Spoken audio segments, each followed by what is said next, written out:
In 1915, an unremarkable family with an unremarkable background settled down in Chicago, Illinois. Louis Francis, a native of Bavaria, had married Rose Ellen Foley, a New Yorker of Irish descent, a few years prior. Louis made a living as a stockbroker, while Rose had a degree in music and was an accomplished pianist. Their first two children, Vinette and James, were born in Europe, with their third child, Alice, being born shortly after their arrival. Their fourth and final child would be born on September 18th of 1917. As is the case with many families, they anglicized their last name upon their arrival, morphing into a phonetic representation of its German pronunciation, Yockey. That final child's name was Francis Parker.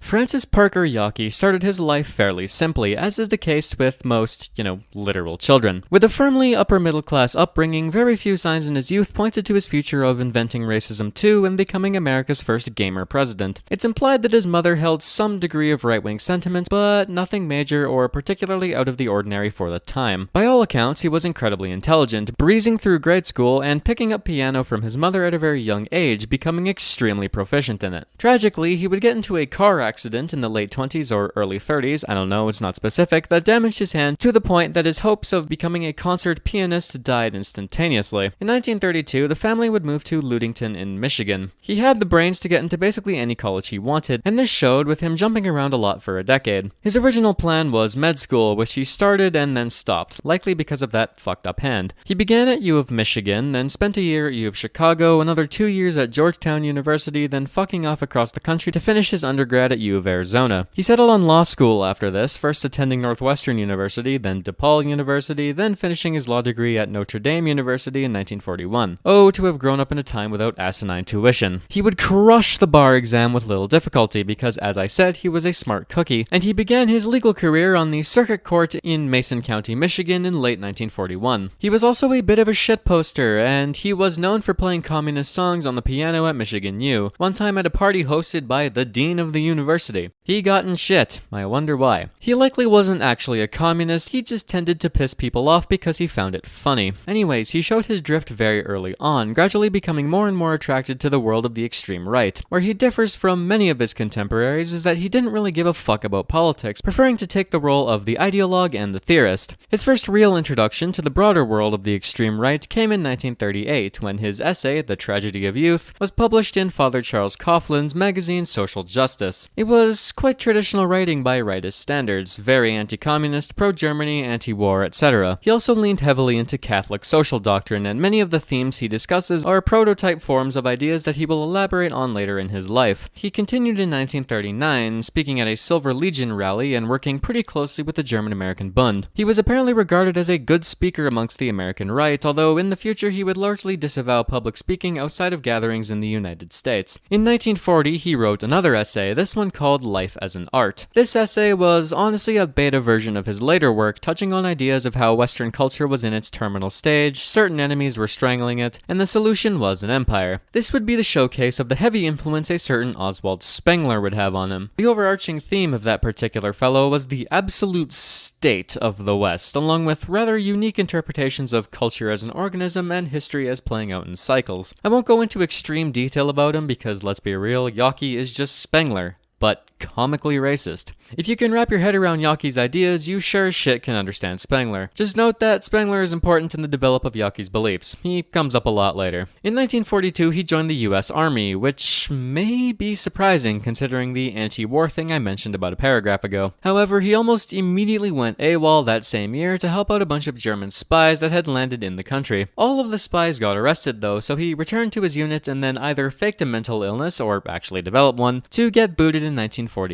He would specifically be diagnosed with the dementia praecox paranoid type, which is the old medical term for paranoid schizophrenia. Make a note of this fact because it will come back to bite him in the ass in, 17 years? Remember kids, the feds don't forget. Speaking of feds, the FBI had him on their radar off the rip. He was engaging in a little too much gleeful mischief for them to not at least give him a look. They figured he was a spy and probably a subversive element, but they couldn't really do anything at the moment because they had bigger fish to fry. FBI. Also in 1943, he would get married to one Alice McFarlane, with whom he would have 2 kids before getting separated in 1946. During this time, he would find work at several law practices throughout Michigan, where he would be noted as having pro-German sympathies by colleagues of his. Despite this very obvious issue with partiality, after the big war ended, he was put on the payroll as an attorney for the Nuremberg trials. For the entire year of 1946, he served under the U.S. War Department in Wiesbaden, dealing with lower-ranking Nazis on trial for war crimes and other such things. As you may expect, he did everything in his power to get them off the hook. He made no effort to be discreet about this. His primary motive here was to build connections in post-war Germany and fuck up the Allied legal proceedings to the best of his ability. His efforts were largely in vain, el bozo. He also made an effort to learn German while he was here, and he would become nearly fluent by the 1950s. Oh, right, he also basically invented Holocaust denialism, which is just...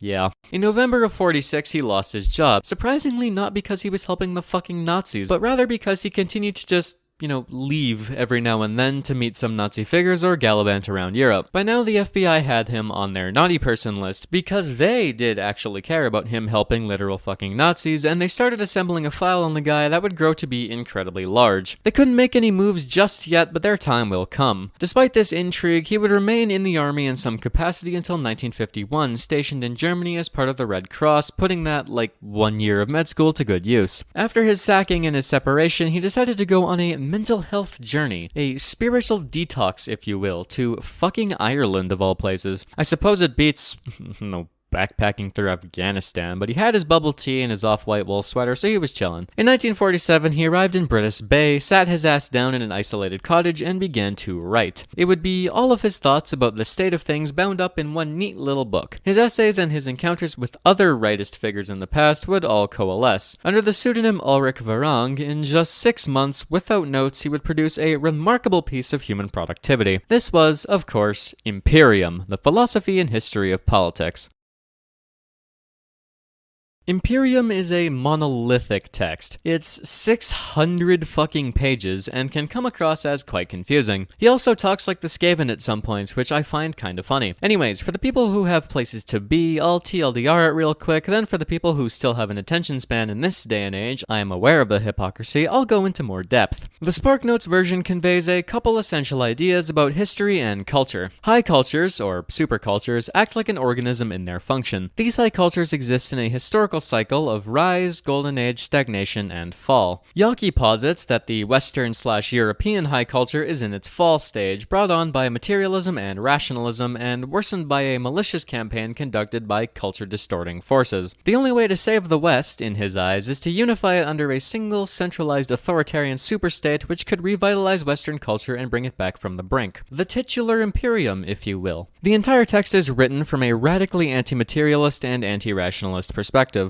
The rule of money is cringe, Darwinism is cringe, communism is cringe, the Enlightenment was cringe, basically everything that happened after the French Revolution was a mistake that is causing the downfall of the West. Reject modernity, embrace tradition. Also, the term Judeo-capitalist communism is used unironically, which is funny. That's the summary of the summary, trust me, but if that's all you're here for, then you can skip ahead if I remember to timestamp. Let's be real, I probably didn't. That being said, it did take me 3 fucking hours to write this next part, so I would greatly appreciate it if you did watch it through, but ultimately it's your decision. I will also note that this is my understanding and interpretation of Yockey's beliefs. I have the mental capabilities of a particularly well-read goldfish, so it will likely differ from yours, and I apologize in advance if I am totally wrong here. Anyways, buckle the fuck up because we are going for a ride.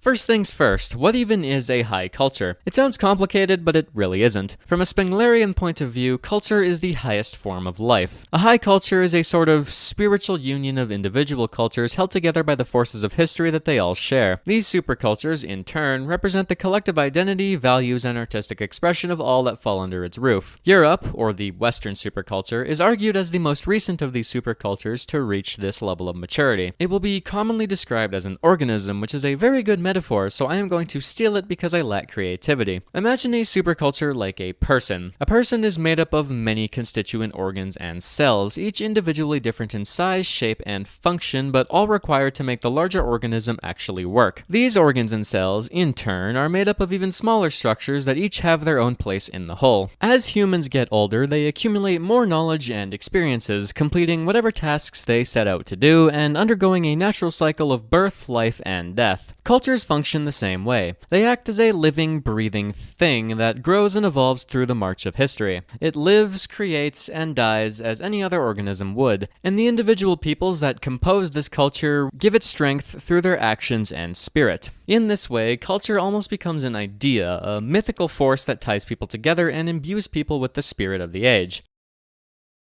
Now that we know what a high culture actually is, what exactly is Western culture?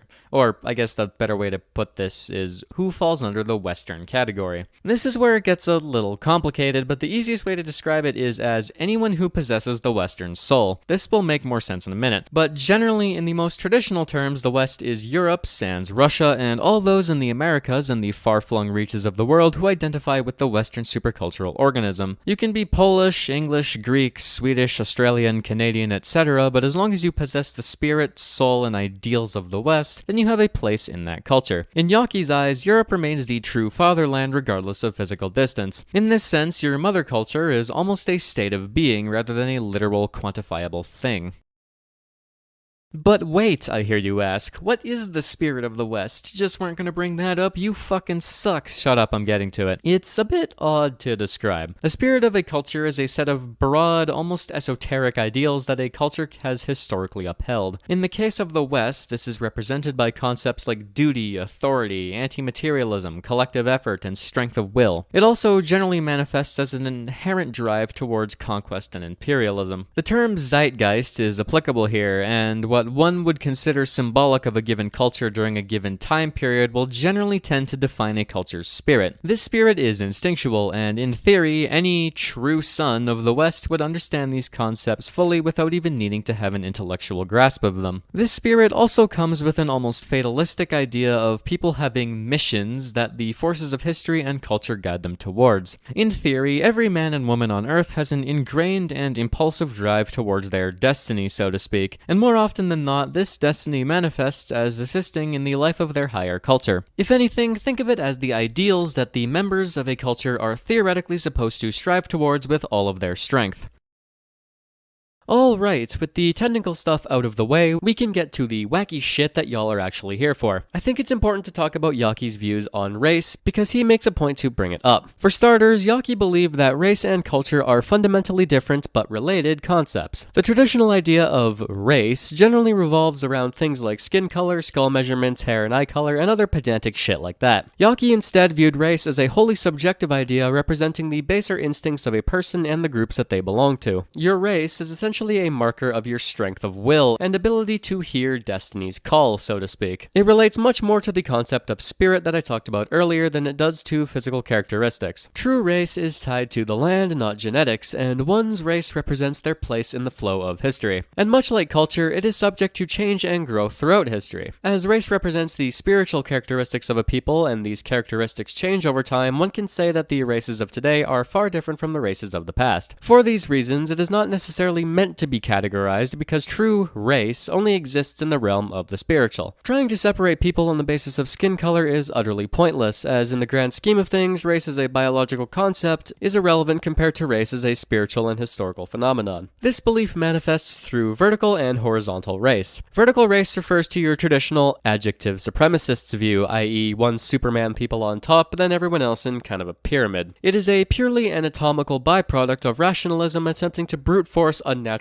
order upon the concept of race. Yockey ascribed to horizontal race instead, which is much less scientific. Basically, instead of people belonging to a race, you instead either have race or don't. The world is divided into those whose race allows them to act in accordance to their cultural destiny and those who can't. It is essentially a belief in racial parity. All those who have race are relatively equal, and all those who don't are not. Simple as. This is one of the places where he ran fundamentally counter to the Nazis, who were decided vertical race believers. He didn't care care at all for the Nordic Aryan superiority thing. A Swede, a Spaniard, and a Romanian are all a part of the Western superculture as equals, so long as they possess the proper racial imperative. Of course, this does not mean he wasn't racist, although I guess cultureist would be the best way to describe it. While he didn't believe in the traditional racial superiority stuff, he sure as shit did believe in the spiritual racial superiority. As the West is the most recent superculture to exist, the Western racial outlook is, in theory, one of strength. Everyone else doesn't possess the proper racial and cultural spirits, which makes all of them spiritually inferior by default. I swear to fucking God, YouTube, this is not what I believe, I am simply restating the beliefs of another person. He believed that certain cultures are so inherently different, and that the West was on such a higher level, so to speak, that all others aren't really even worth talking about. This was not because they were objectively racially inferior, but because they are subjectively inferior. Since many represent long-dead supercultures, their racial imperatives are weakened. Their mission has been fulfilled, so they slipped into an almost sedated state. Gone is the racial will to power, replaced by simply existing. They are spiritually inferior because their time has passed, and the light is gone from their eyes. It has nothing to do with arbitrary traits. In fact, the insurgence of biological and scientific race thinking is a symptom of a dying race. Clinging to desperate explanations for superiority shows weakness and complacency. This is one of the West's main problems, a lack of willpower to achieve its destiny, replaced by stagnation and mediocrity. There are other interesting ideas here, too. Since culture and race are more a mindset than anything, people of foreign race and culture can integrate into a new one if they cast off the old and do everything they can to embrace their new home. If, say, a Jew chooses to wholeheartedly embrace the Western mindset, then he shall become as European as anyone else, and will earn a place within the society. This process can also be reversed. If a Westerner decides to embrace Jewish culture completely, then he becomes Jewish. No bloodline purity bullshit needed. If it can make itself look like a duck and quack like a duck, then it's a fucking duck. However, according to Yockey, these situations are few and far between and can only work in very small numbers. Better to keep the foreign cultures out and not even try. This is where the idea of culture pathology comes in. Like any organism, culture can be subject to disease. Of course, because this is Yockey we're talking about, these diseases take the form of foreign actors. As a culture ages, its immune system gradually weakens. This opens it up to pathogens worming their way in, a thing Yockey called cultural parasitism. Individuals of foreign cultures entering the realm of another to do their own thing. Another life form living in the bloodstream of the organism. Other than the obvious leeching nature of this arrangement, this on its own is not a huge problem. The issue arises when these foreign actors start to take things over. They assume positions of power, make names for themselves, and eventually start to destabilize the local cultural organism since they either can't or refuse to efficiently integrate. This is called culture distortion. The final stage is when these actors use their new power to actively subvert local culture and do their best to undermine it and speed up its demise. This is called culture retardation. As you can guess, the main culprits of this were the same group that gets harped on by literally fucking everyone. It's the Jews, go fucking figure. Why can't it be anyone interesting for once? All of the things that were working to destroy the West were run by Jews, including both capitalism and communism. Ironically though, he did think that the Jews were a fairly strong and healthy culture. Their imperative just so happened to be screwing over the West. The Jews, along with anyone who opposed the natural destiny of the West, were considered the inner enemy, and Yockey believed that they were far more dangerous than any foreign invader. Taking absolutely all of this into account, I will simply say, when I said he invented racism too, I was being quite fucking literal.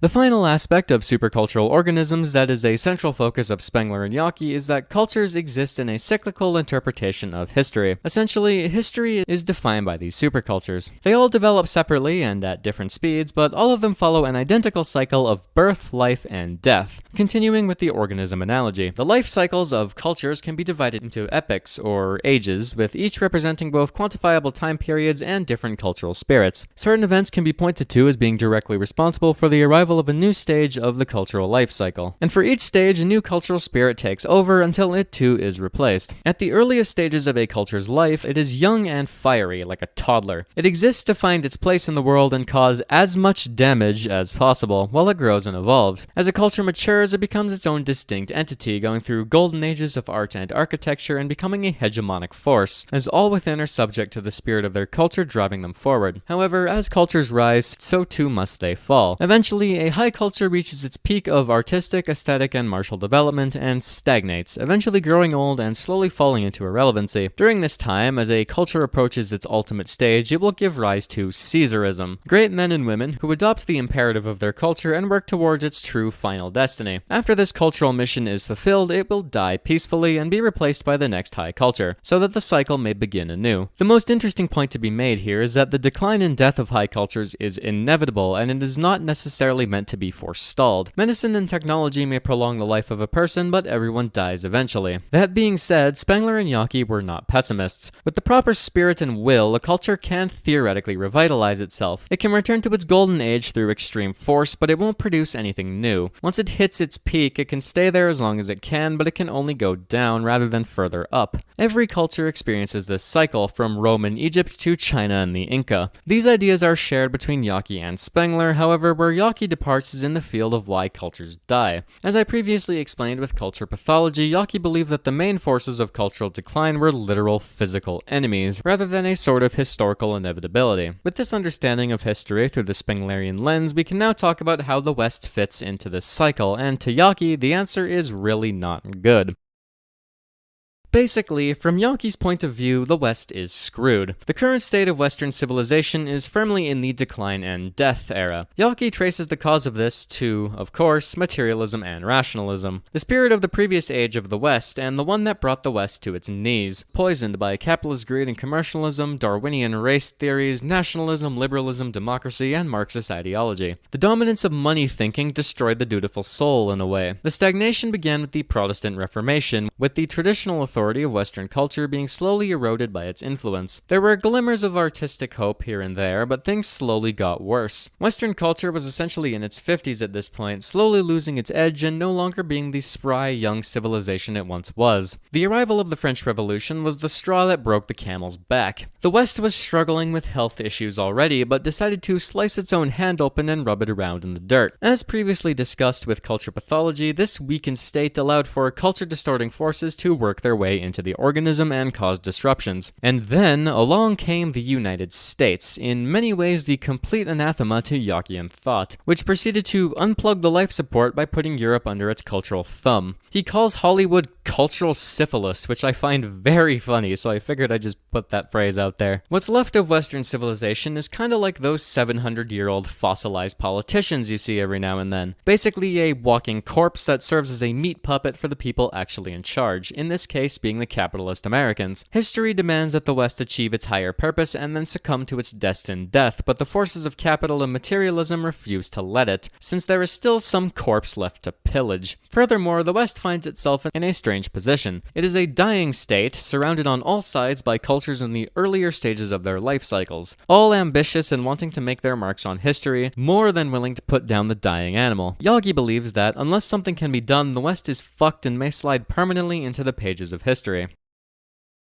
He paints a seemingly bleak picture with this interpretation. However, the decline of Western society, in his eyes, is far from a foregone conclusion. The current state of the West is artificial. The forces of materialism are keeping it in suspended animation, preventing it from achieving its final cultural stage in an organic way. This stage is Imperium, the political, social, cultural, and spiritual unity of Western civilization. Under a totalitarian, centralized, organic state, he proposes that the West could be put back on track. The great supercultural organism, with all of its constituent organ cultures working in tandem, unshackled by the materialistic money economy of the past in a great unity. All subcultures, from the French and Germans to the Basque and the Sorbians, would be raised as equals, with the eradication of petty nationalism and racial hierarchies, to create a state that has all of its parts in the right order. A unity built on brotherhood, order, discipline, duty, cultural bond, and a brutal eradication of inner enemies that would return the West to its destined historical path, and possibly bring it back from the brink. Failing that, it would at least be able to die with some dignity. Yockey never believed that he would be the one to accomplish this. In his eyes, he was simply putting the idea out there. But he did genuinely believe that the way to correct the record was to bring about the unification of the West into an imperium of Europe,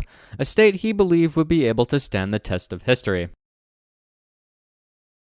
Well, that was fun. Did literally any of that make sense? No? Perfect. I probably overcomplicated the shit out of that, but regardless, it's good to have an understanding of the kind of fellow we're dealing with here. Once again, my interpretation is undoubtedly flawed, but the fellow is kinda too dead to ask about it. Now, you may think that a lot of this sounds like absurdities dreamed up by the utterly deranged, and you would be absolutely right. He was batshit insane. But like I said, he was a very intelligent guy, and let's be real, being crazy and being smart are related more often than not. Well, I figured a character analysis would be good for this particular video for this exact reason. So, taking a detour from the main story, we're gonna go from the philosophical to the psychological. Francis Yockey was a divisive figure even in his time. Even disregarding his politics, the general through line is that if you met him, you either thought he was a brilliant and interesting man or a narcissistic asshole. Those who knew him best would describe him as intelligent, charming, humorous, and rather caring, especially towards his children and the children of his friends. He could hold conversations in multiple languages, was incredibly well read, especially in the classics, and tended to be the most interesting man in whatever room he was in. He was also incredibly pragmatic on matters of personal policy, and he would work with basically anyone who would give him the time of day, which would go on to include Jews, Arabs, communists, and a bunch of other trademark inner and outer enemies. As I said earlier, he was also incredibly gifted with the piano, and oftentimes when he needed work, he would find some as a piano teacher, a profession that he was actually pretty solid at. It's also implied that behind closed doors, he was a very funny guy with a great sense of humor, and he was capable of being incredibly crass at times. Completely disregarding his politics, he was human, and a reasonably stand-up one at that.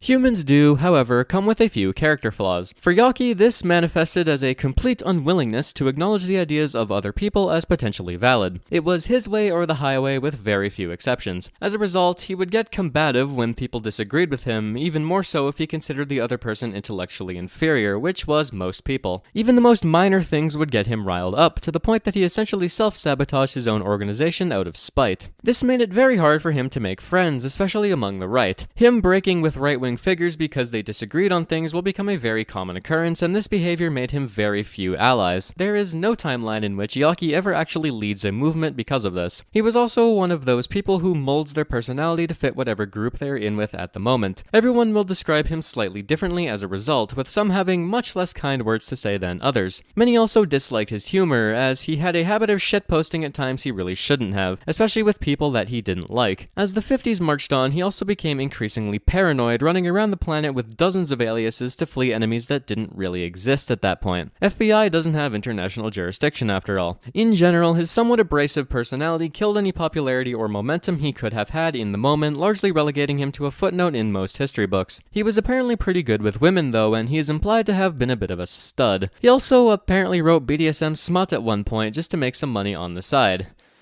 Yeah, I didn't know where else to put this, so I'm gonna just toss it in the middle here. His personal beliefs were also quite interesting. He called himself pagan on occasion, but all signs point to him being a practicing and fairly devout Catholic. Interestingly, he also seemed completely fine with at least the first 3 letters of this particular acronym. It wasn't overt support by any means, and outwardly he espoused the same rightist line, but in his personal life he adopted the "leave me alone and I will leave you alone" mindset. There are also some rumors that he may have been bisexual, partly for this reason, but to my knowledge these are largely unfounded. All told, like all humans, Yockey is multifaceted. An upstanding man to some and an unbearable traitor to others. Just something to keep in mind as we move on, because a lot of this info on his personality will be surprisingly relevant. Reactions to the release of Imperium and its follow-up document, the Proclamation of London, were mixed, to say the least. Yockey proved to be very divisive among the right, with many thinking he had some good ideas, many thinking he was crazy, and many simply not giving a shit. He initially aligned with the Union movement of Oswald Mosley because they had similar goals, however that fell through because Mosley was much more pro-American. Which brings me to another fun point. Following the end of the war, the extreme right found themselves in a bit of a pickle. They lost very badly, and now, in order for their movements to survive, they needed to make a choice. Were they anti-American or anti-communist? The majority fit into the latter. Most rightist movements, like that of Mosley, saw their hatred of communism trump their dislike of America, and so they elected to play into the hands of the US. Others, like Otto Ernst Remmer's Socialist Reich Party, saw an alliance of convenience with the Soviet Union as the ideal path to restoring Nazism and kicking the Americans out. Yockey was firmly in the Soviet camp, but not for the reasons you may expect. In Russia, he saw a path to Europe's salvation inspiration, but it came from a slightly different place. You see, Spengler and Yockey considered the Russian culture to be Asiatic. Europe basically stops at the Baltics, and everything east is simply a part of Europe run by Asians. The Russian identity was transitory, and their destiny was in Asia. However, Russian culture was believed to be very young and violent. They are much more akin to the barbarians on the frontiers of Rome than they are to any civilized European people. Yockey saw in Russia a force that could be exploited to bring about Europe's liberation. He saw a Russian military occupation a better of two evils compared to American cultural imperialism, which is surprising considering a few things. Nevertheless, he believed that the far right should ally with the Soviet bloc. A Soviet conquest would drive out the American culture distorters and allow for a true resurgence of culture. If they conquered Europe, then he believed that one of two things would happen. Either it would inspire a mass popular revolt to genocide them out of existence and bring about European unity, or the Russian culture would be absorbed into that of Europe's, becoming another part of the organism and pushing the Imperium's frontier to the Urals. Regardless, it's a win-win and Russia always loses. Yockey also saw Soviet communism as having purged itself of Jewish influence after Stalin went a little wild, killing all the doctors and hanging 11 Jewish statesmen in Czechoslovakia for crimes they didn't even commit. Because of this perception, he spent the rest of his life trying to forge alliances with the extreme right and the communist bloc, much to the chagrin of many of his contemporaries. Anyways, Yockey initially wanted Mosley to be the leader of a pan-European movement because he himself wasn't much of a leader. He even offered to put Mosley's name on Imperium as the true author. Mosley seemingly didn't give a shit, and eventually the two had a breakup, which apparently saw Mosley break Yockey's fucking nose during an altercation. Mosley very much hated communism and wanted to align with the United States to kick them out, which was exactly the opposite of what Yockey wanted. The reactions from the rest of the right were also all over the place. Julius Evola thought that it was a neat idea, but not much more. Several German figures from World War II would endorse him, namely Otto Ernst Remmer and Hans Ulrich Rudel, and others like Basil Liddell Hart and JFC Fuller would give some support as well. More orthodox Nazis, such as Arnold Leese in the UK, really did not like the guy, clinging to the whole racial superiority thing. Leese straight up called Yockey a Jew and an agent of the communists. His biggest hater was probably George Lincoln Rockwell, who called him dangerous and thought that his ideas had created an evil cult. Pot and meat kettle. Yockey also ran afoul of Gerald L.K. Smith. He spoke at a few rallies in 1950, but afterwards determined that the American nationalist movement was basically a non-starter for the most part. Smith seemed to think similarly of Yockey, and the two simply never got along. You probably get the gist by this point, but I want to bring up one more interaction of his, because the person he got along with the best was probably Adrian motherfucking Arcand. That's right. Quebec's own fascist demagogue, who held a shocking amount of influence in the federal government, was buds with Francis Gaming Yockey. Now, Arcand deserves a video at some point, absolutely. He is simply too amusing to ignore. Yockey and Arcand genuinely seemed to be friends, and Yockey had a lot of respect for the guy. So much so that Arcand was one of the only people that Yockey would take the L from in a potential disagreement. Case in point, Arcand was the man who edited and revised the Proclamation of London, with Yockey accepting the changes that he made. He would even stay with him in Montreal whenever he visited Canada. He also believed that the Quebecois were an example of a pretty healthy culture, which is cosmically funny. Didn't really have much else to say about this, I just needed it for the Canadian representation, Okay, tangent over. Point is, he was divisive. Anyways, in 1949, Yockey, together with other ex-Mosleyite figures such as Guy Chesham and Anthony Gannon, formed the European Liberation Front. It was exactly what it said on the tin, an organization dedicated to the advancement of European imperium. Its membership peaked at around 1,000, competing with Mosley much to the detriment of both factions. They did formally merge with the MSI in Italy, but not much else really happened with the organization. It didn't have a lot of money, since sending money to fascists was kinda uncool at the time. Yockey's disagreeable personality led it to bleed membership until functionally ceasing to exist by 1955. After this shit show, Yockey turned to getting things done himself. Throughout the 1950s, he decided to travel the world. In 1952, he was definitely in the Soviet bloc, witnessing the Prague trials. He may have also worked with Czechoslovak intelligence in some capacity. In 1953, he ends up in Egypt, working for Nasser, writing propaganda. It's in Egypt that his pragmatism really shows. He thought very highly of the Arab nationalist movement and other figures in the Third World, primarily because of their opposition to the United States and the Zionist agenda. He was willing to put his own cultural superiority beliefs on hold if it meant the US could be mildly inconvenienced. He also worked further with Remmer, this time helping with his side hustle of questionably legal weapons dealing. In 1954, he was in Los Angeles, playing piano to make some money while he was seeing a girl, before he left for Europe again. He just barely dodged the FBI here, who had caught on to one of his aliases and were in the process of hunting him down before he disappeared. Side note, he held over 24 aliases throughout the 1950s, and I am far too lazy to list them, so just understand that very few people actually knew him as Francis Yockey at this point in time. In 55, he's in Germany, and over the course of the next 2 years, he went all over Western Europe. It's also believed that he visited the Soviet Union at some point and worked with their intelligence apparatus in some capacity. If it sounds like I'm rushing here, it's because I am. It was a very chaotic time, and no one knows for certain what exactly he was doing during this period. In 1958, he moved to Nevada with a woman who was supposedly his wife, but honestly could have been completely made up. In 1959, he went to Cuba to get acquainted with the new regime there. He helped Castro hire a couple of SS officers under the table to help train their army, and again helped Otto Ernst Tremor smuggle them guns. Truly fascinating stuff. But of course, it was never destined to last. He had succeeded in keeping the FBI off his dick by changing his last name every 5 minutes and seemingly existing in 5 places at once. However, his luck could only hold out for so long.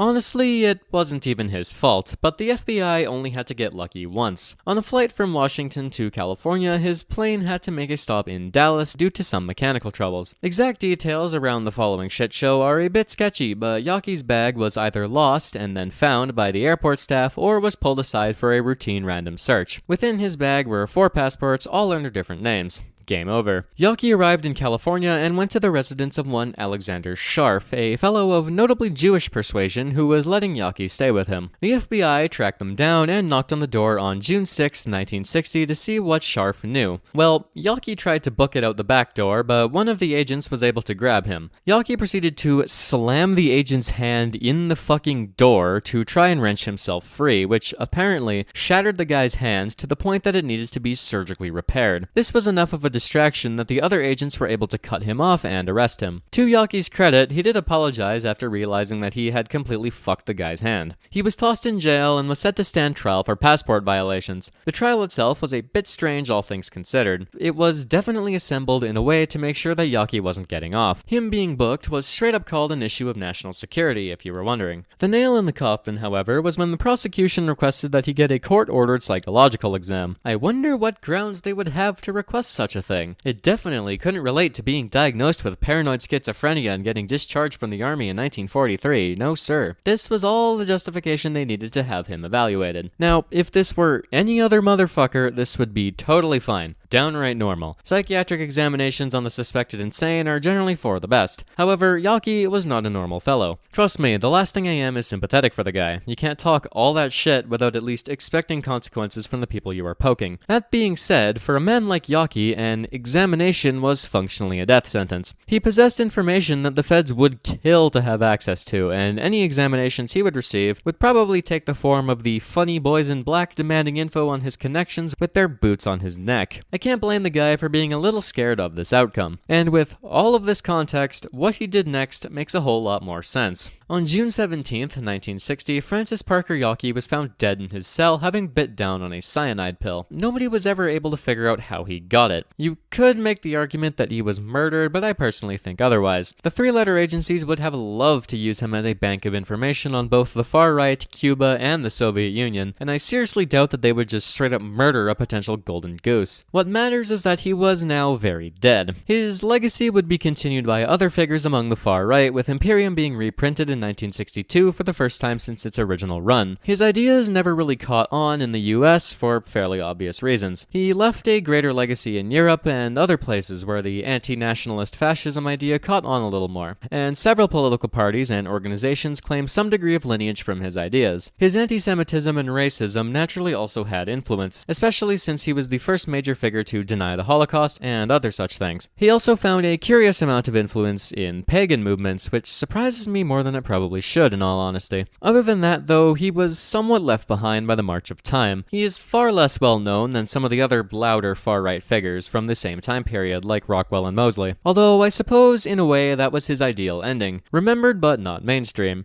He never expected to be the mythical unifying figure that he describes in his work. He was just a theorist, an ideologue, a devil on the shoulder that simply asked what if. That about does it for this video. Thanks for watching, and I'll see you around.